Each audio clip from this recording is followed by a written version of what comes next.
الدين. اللهم لا علم لنا إلا ما علمتنا إنك أنت العليم الحكيم. اللهم علمنا ما ينفعنا وانفعنا بما علمتنا وزدنا علما. اللهم اجعل علمنا حجة لنا لا حجة علينا. رب اشرح لي صدري ويسر لي أمري واحلل عقدة من لساني يفقه قولي. en yetti allahu subhanahu wa ta'ala tedduɗo mawnuɗo towuɗo seniɗo handuɗo yettede yen tori yo juulu enelaɗo men muhammad sallllahu alayhi wa sallam o mo o nuli e meɗen saabu yurmede yo juulu e sahaba ɓen fof o juula e dendanagal jokkuɓe dina kaɓe jokkuno kan yo allah jokki en kan dina o tabintinna en e hoore makka o ƴettita en e nder makka kadi allahumma amin. ɗen andi ko sakkitiɗen janngude ko sifa no nelaɗo hajjirno noon hajjatu rasulillahi sallllahu alayhi wa sallam. wa kana mana hadithu jabirin radiyallahu anhu alladhi yarwi lana qissata hajjati nabiyi sallllahu alayhi wa sallam ka annana narahu wa ka annahu yasihhu an naqulu بالمصطلح الإعلام الحديث المراسل الخاص بنا كأنه مراسل الجزيرة أو مراسل فرانس 24 ومعه كاميرا ينقل لنا الوقائع واحدة تلو الأخرى وكأننا أمام شاشة ورسول الله صلى الله عليه وسلم يحج مع أصحابه ونحن نشاهد. الله أكبر. أسأل الله أن يجزل أجر صحابة رسول الله صلى الله عليه وسلم والتابعين ومن تبعهم بإحسان إلى علمائنا الأجلاء الذين نقلوا إلينا هذا الدين غضا طريا كأننا نعيش مع رسول الله صلى الله عليه وسلم. hari de wonde hadis jeeyaɗo hadisaji ɓurɗi juutude ɗin fillade ɗin o hadis ɗo hadis jabir ibne abdillah ibne haram al ansari mo sifanade en ko honno nelaɗo hajjirno tiitay ɗum no windede honno ɓe hajjirnono a sikkay ko kanko woni envoyé spécial meɗen mo immin ɗen yo yahu wonde e nelaɗo eggana en dendanagal ko nelaɗo waɗi e nder hajju ngun fou. hara en jonni mo caméra sophistiqué hara kala ko nelaɗo waɗi o filmay o tira o bugano en o andinno en taw ko honno nelaɗo sallllahu alayhi wa alihi wa sallam o heblorno madina fi hajju ngun o nodditi yimɓe ɓen o waɗi déclaration wonde awa hikka o hajjoyay kala faalaɗo hajjudude e makko hara ko kanko nelaɗo wonata guide on tigi awa yo préparo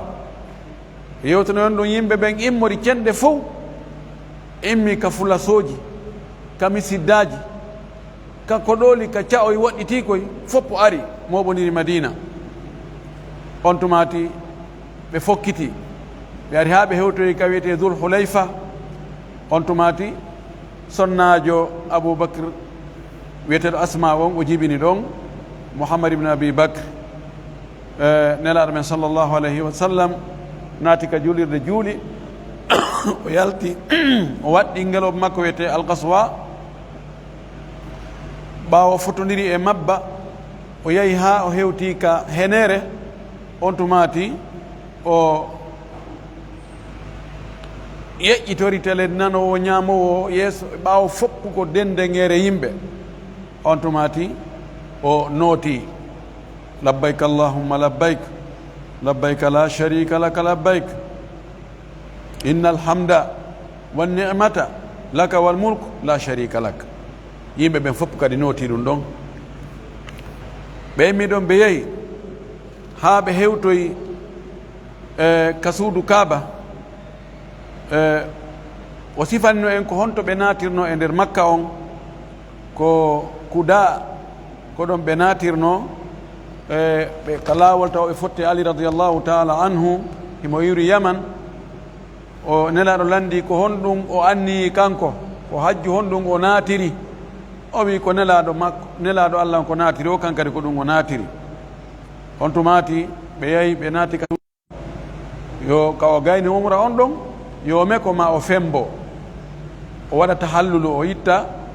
wudere wanare o watto coñci makko wowɗi ɗin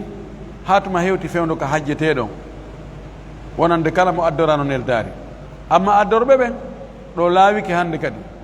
o wi kono eɓe hara miɗo anduno hande komi anduno hanki komi andi hande ko min kadi mi firtayno mi waɗa umra on feere hajju ko ka masjidi namira hari julide ala ɗon kaka nden julide woni ɗon ko ɗon o yaminno yo tante makko on yo fonte ko ɗon woni base makko on o waɗi ɗon base makko on sahaba e fof hetti ɗon kono ɗon ko ka keerol kaka naatugol kaka keerol hakkunde arafa ka hatti ɗon e ko wona arafa kon ɓaawo noon o woni ɗon o kampi ɗon ha o juuli fana e alansara o hawtiti o yimmiɗo noon o yahi tumbere arafa ka jabalu rahma ley jabalu rahma ɗon o dari ɗon o yari ɗon ɓiraɗan andingol yimɓe ɓen wonde ko ɓuri moƴƴande wonɗo ka arafa wonɗo e hajjude wona yo hooru ko yo ñaamu o yara o heɓa doole no o jantora inde Allah o waɗa dewe wonɗe ton ɗen. O ari o adduno en ha o hewtini en ne o arti Muzdalifa o hewti Muzdalifa kadi ko ɗon o waali o juuli ɗon fana futuro on e geeƴe ɗen rendingol nennugol o woni ɗon ha o juuli subaka woni ha fuɗɗi hentade o yahi ka masharul harami o dari o du'i ɗon ha henti feng ha ka nangen fuɗata ɗon on tumati o fokkiti o ari Mina o bugi jamanatul agaba on kaaje ɗen jeɗɗi o hirsi ɗon e layya makko on maɗum hadiya makko on o inni ko ɗo mi hirsi kono noon ayde Mina nden fof no wawa hirsede mo ɓe ko haɓi feere o yo hirsoy. On tumati yimɓe ɓen hirsi woni e defugol tewo o ñaama o wi o immini ko ewno wonde ɗe balɗe woneteɗe Mina ɗo ɗeɗo ko balɗe ñaamugol yara janto inde Allah wona hooreteɗe en arno ha ɗon o wi ɗo thumma rakiba rasulullahi sallllahu alayhi wa sallam fa afada ila albeyti fa salla bi makkata dhuhra nelaɗo waɗɗi noon ngeloba makko mban o waangi ka suudu Kaaba afada en jangino ɗum wankinoyagol yuppoyagol so yino yimɓe ɓen iwrata Mina ñande 10 ɓe ara ka suudu Kaaba no way sa kali joni ndiyan ɗo ha barage a waɗi ha kali ha ndiyan ɗan ɗuuɗi ɗo ha a ittoy nde wotere no molloɗan watta mollode ɗan yaha noon ko noon yimɓe watta mollode ara ko ɗum wasi nandina ko yimɓe ɓen ko mbatuji yimɓe ɓen ko arata kon tawa so hayni keno ara a sikkay ko ndi an woni e ilde ɓe inni ifada afada yufidu ifadatan wankinagol yuppagol yimɓe no yuppo so ari a yino yimɓe woni arde noon komin kon a sikkay ko pelle ndiyan woni e yuppade o ari ka suudu Allah hormanteno ɗum ko ka Kaaba o wangi ɗon wangango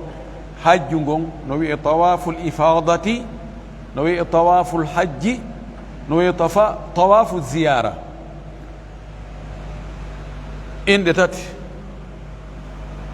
kono ko hunde wotere inna ko ɓeyni tawafu ziyara wangango juuragol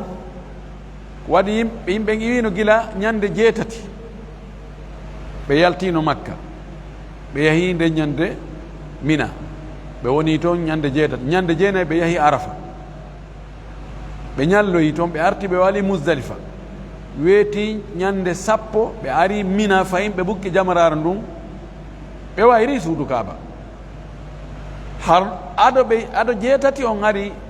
wagutu ɓe fayda ko ka suudu Kaaba ɓe juuloyta joni no wiyani wa balɗe tati ko ñande tati on ɓe woni arde wi'a juuragol wangago juuragol ko waɗi ɓe gayna ɗon to kadi ɓe yiltito to no wasi ɓe yahi juuragol suudu ndun ɓen waɗugonne golle kadi yiltito kadi ka wonno toon mina innirani tawafu ziyara tawaful ifada on ko wangago wancinagol ma molloɗe ko tawde no yimɓe arta noon no wawi ko woni e ilde ɓenni wangago ilgol ɓa yimɓe aray tun no ɓe natri ka suudu ka ɓe fuɗɗo ni kadi tarodirgol ni ɓenni wangago wancinagol tun ɓay wancinete are ɗon tun fuɗɗe wangagol na yon tigi yaw gera goɗɗum gol inna tawaful hajji tawde ngon wanga ɗon ko farilla o gon ɗon ko hajju ngun jeygo ko be ngo wangane ko on tigi wanganno umra ko ɗon ɗon gaynata on tumati ɓawo gayni wanga gongol o woni ɗon ha tawi fana on heewi fa salla bi makkata dhuhra o juuli makka ɗon fana on ɓawo juuli ɗon fana on fa ata bani abdil muttalibi o ari ka ngol leñol ɗo leñol makko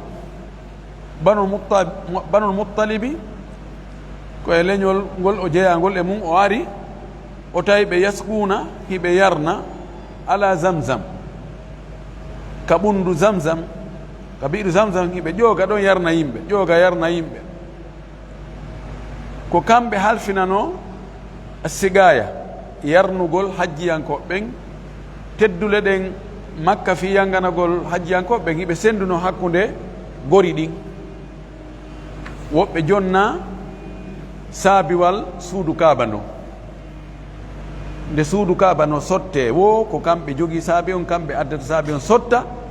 soka kadi ɗum ko teddungal na magasin mu madina woɓɓe jonnina kiswatul kaaba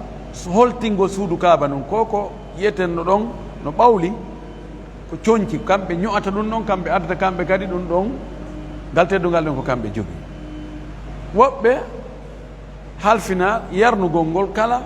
fii ndiyan hajjiyankojo ko yarata ko ɗum woɓɓe halfina wernugol ngol wana noon noon ɓaawɗo tawi ɓe hiɓe ƴoogude fo gala o maaki in za'u ƴooge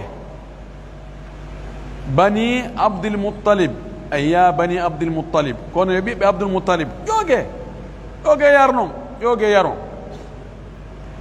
falawla an yaglibakum nnasu ala sigayatikum si wonata yimɓe ɓen foolu on nun e ngol yarnugol mo on ngal geɓan man ɗo ɓe hettangal lanaza'tu ma'akum min kadi mi ƴoogidayno e mum mi yahayno mi ƴooga kono woni o mana ngal teddungal ɗon kamɓe jonna kamɓe ƴoogata ndiyan ɗan jonna yimɓe ɓen ko kamɓe commandi kamɓe woni gérude ɓundu zamzam si nelaɗo ari ƴoogi hande kadi mo ɓe wiya ƴoogay haray hususiya ala hande kadi nelaɗo ƴoogi mene kadi mi ƴoogay ƴoogi mene kadi fof waɗeno kuto o wi fiwo tan ɓe ñemban ɗon ɓe waɗa kuto wona joni sunna ɓani laɗo ƴoogi mene kadi min ƴoogay nelaɗo arno ƴoogi enen kadi arɗo o ƴoogay hareno hajjiyanko joyaɗo o ƴoogay wonni ko sabu ɗum mi ala ƴoogude kono ƴooge nelaɗo ko ndaara ɗo piiji ɗin ka woɗɗi on tumati fanawaluhu dalwan fa shariba minhu ɓe ƴoogi ɓe jonnimo baagal ɓe jonnimo siyo hum ɓe jonnimo kum o yari galal ulama'u karama koɓɓe wi wa alam andu anna hada alhaditha wonde o hadith ɗo adimu no mawni mustamilun no mooɓi ala jumalin e joowe min alfawaidi morde naforeji wa nafaisi aw wa nafaisa min muhimmati algawaid nafaisa e labaɗi ha nafis koko jogii valeur ko jogii qiima koko laba ha tawa ɗum wela heɓude ta ko wiyete addimi ndara wiyete haha nafisum o hadis no mooɓi ko laba ko moƴƴi min muhimmatil gawaid immorde e ko himmi kon e tugale dosɗe قال القاضي عياض أودو كرمكو جويت القاضي عياض اليحصبي المغربي أو كم ماروكينجو كرمكو جو كمالو جو مولانا دو كرمكو بمالكي ينكوبه هم جوجي دفت بوس هم جوجي دفت كتراجم وجوجي التنبيهات على المدونة والشرح مدونة يسمى التنبيهات على المدونة وجوجي ترتيب المدارك في تراجم طبقات علماء الإمام مالك وجوجي دفت بوس القاضي إياض كفقيه ومؤرخ كأصولي كمحدث هما جوجي دفتر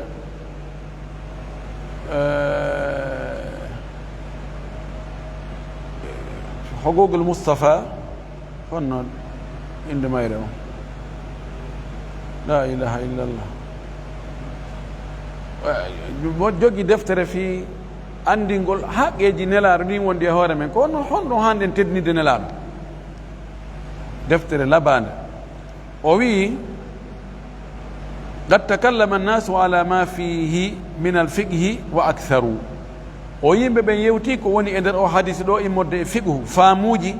ɓe ɗuɗɗini yewtere nde moƴƴi o wi wa sannafa fihi aboubacre ibnul mundir jus an kabiran oɗo aboubacre ibnul mundir karma kojo andaɗo kadi wurɗo ka garnu nayaɓo on ɗon wallifike wurin fi e o hadisi ɗo tun jusu jano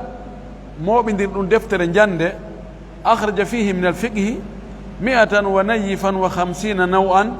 o yaltini e nde deftere ɗo fiqhu wonɗo e o hadisi ɗo tun ko yaata e temedere e capanɗe joyi e goɗɗum noneji fiqhu ko woni e nder o hadisi ɗo وقال أوي ولو تقصى لزيد على هذا العدد قريب منه باهي كانكو وإما كو القاضي وولنقول كونغول دون ماكو ابن المنذر تيجي وولي كونغول كسنكو القاضي إياد أوي ولو تقصى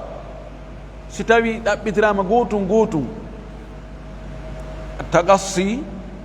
ko rewgol e hunde nden fuu hara mawale hay fus si o hadis rewama e makko hara mawaka hay hunde e naforeji ko woni toon fiqhu ko woni toon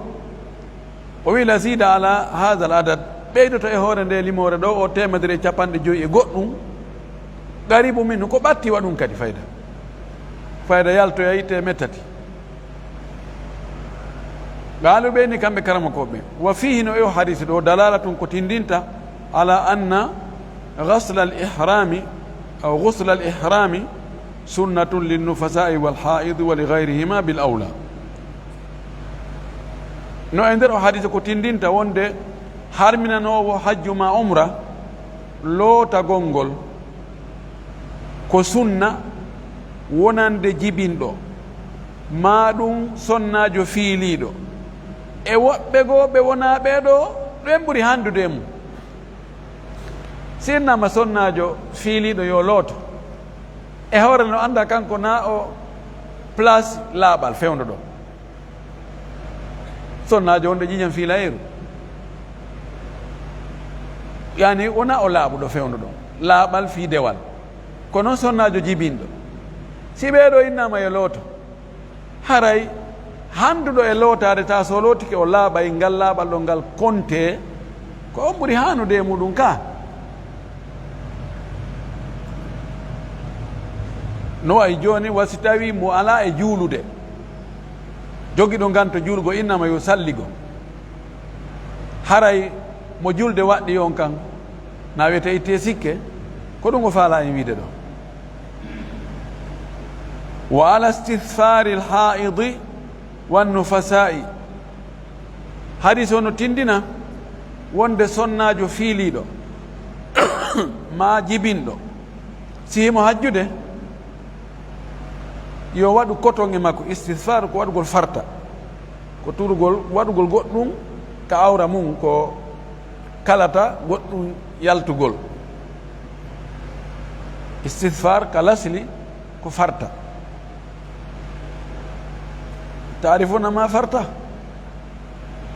ha la allah ceerno haadi la yarifu ma wa farta eyo ani ko cee ko lintu yaaju kun seeɗa juutu kun haran ɗo waɗa kallangol ɗo haɓɓe ɗo on tigi waɗa kun ɗo rewna kun ka hakkunde koyɗe ɓisoya ga ɗum woni farta hari coñci ɗuuɗiɗani montinaji e pantaloji hari ɗum ɗuuɗa on ti turano farta tun waɗa linsere tun sornaɗa waɗa kallangol ma ɗuma ɗo haɓɓa ɗo reppoya ɓaawo ga uddi ɓaawo ɗum halas no munnoy no yireten noon joni fi kala ɗi coñci no ɗuuɗi hay awra o ngara hay buuma hay awra o idan no holli sonnajo simo wondi e ƴiiƴan yo waɗa ɗum ɗon ko kalanamo ƴiiƴan nan fiyata ƴiiƴan nan moddin coñci ɗi maaka o jooɗi ɗo wa ala sihhati ihramihima hadis on no tindini wonde ɓeeɗo ɗiɗo kadi harmingol maɓɓe ngol no selli ɓe naatangol dewal hajju ma dewal umra no selli haysi sonnajo on no wonde e ƴiiƴan emo wonde ƴiiƴan fi layeru mo wawide labbayka allahumma umratan allah mi hanni ke waggol umra hara no selli ma labbayka allahumma hajjan allah mi hanni ke waggol hajju kono noon si mo wonde e ƴiiƴan jibingol no tindina kadi hadis on wa an yakuna al ihramu agiba salati fardin aw nafli harminangol umra ma hajju yo wonu battane julde farilla ma battane julde naafe wa an yarfa al muhrimu sawtahu bitalbiyati himo tindini kadi wonde harminanɗo umra on ma hajju on yo townu hito makko ngol notagol ngol labbayka allahumma labbayka dow na yo sowndito wa yustahabu liktisaru ala talbiyati nabiyi sallllahu alayhi wa sallam no yiɗa raɓɓinɗinnagol hatta ɓeru notandu nelaɗo ndu ko nelaɗo notino ko labbayka allahumma labbayk labbayka la sharika laka labbayk inna alhamda wannicmata laka walmulk la sharika lak labbayka allahumma labbayk ko ɓerɗum ɗon laano makon no yiɗa on tigi hatta ɗo o wi kono fa ida zada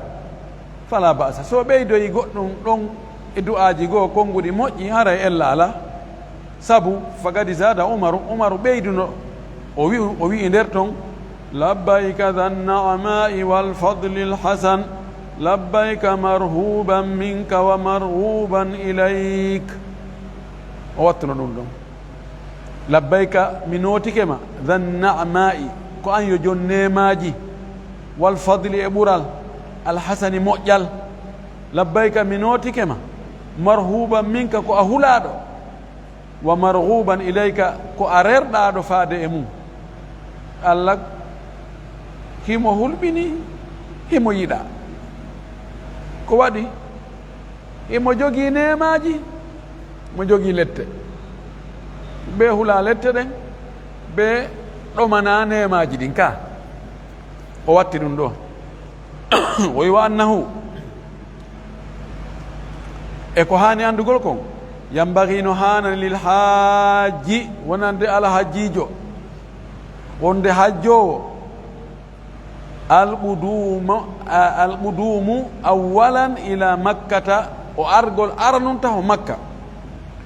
liyatufa tawafa alqudumi fi yo o wangango hewtirgo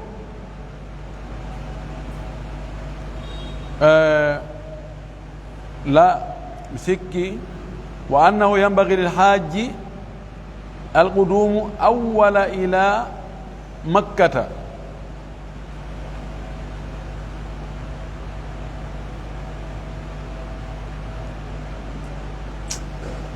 ماشي نهانا لحج ينكوجون argol ngol taw aranu so hewti o hewtira makka harana ka yani makka ko fanda ɗo ko ka suudu kaaba na yaw o jooɗoyo ka seraji ka balliyeji yo hewtu makka fi on no li yatufa tawafal gudumi fi yo wango taw wangango hewtirgo wa an yastalima rukna no yiɗa kadi yo memu yo hendo yo jogito soɓɓundu ndun ko fanda ɗon ko alhajar al aswada ko hayre ɓalere nden o ara ɗon o jogito o lunno taw hara ko ɗon o fuɗɗori o fokkitiri qabla tawafi ko adi o wangagol no yiɗa wa yarmulu fi thalathati ashwati l ula yo ñekku ka taranɗe tati arane honon ñekkugol o yo warramalu ñekkugol yani asra'ul mashi ko ɓuri yaadu ɓurdu uuyude kono ma tagarubil khuta wondude e ɓattodirgol cile ɗen hara cile ɗen juuta fayda ko yaadu uuyundu kono hara on tigi pooɗaali cile ɗen ko ɗum woni ramal wa huwa alkhababu no wiye khabab khabba ramala ko gootu ko gundugol kono hara wona powɗugol ciɗɗe no militaire no ɓe dogude interne man ɓe doga powɗata cire ɗe moƴƴi no ɓattodiri kono hara no yaawi taranɗe tati arana ɗen o gerda noon وهذا الرمل يفعله ما عدا الركنين اليمانين ngol ɗo gundugol o waɗay ɗum e nder taragol ngol fof sina say o hewti e coɓɓuli ɗiɗi wontirɗi yaman ɗin coɓɓuli ɗiɗi yamaniyankoji ani ton ruknu الحجر الأسود والركن الشامي أو الغربي والركن اليماني joni semi ko suudu kaaba dunni ɗum mari coɓɓuli nayyi innen ko ɗo hayre ɓalerne ko ndu soɓɓudu ɗo woni si a ko ɗo fuɗɗorte so ari taw ko attoto taw ko ɓorkun no waɗa ɗon andi ɗon haadi tongo ko suudu kaaba wonno ɓayno ɓe ari darnugol ɓe haldita ɓe addu kamɓe Qurayshiyanko ɓen taɓe addu jawdi ndi harmundi ɗum jeeya non waɗi wonde ɓe newnayi yimɓe ɓe naata ɗon juula no waɗa ɓorkun taarinoya to ka ɓorkun kun turoyi ton na suudu kaaba kono gaani ga on ɗon koye suudu kaaba jeeya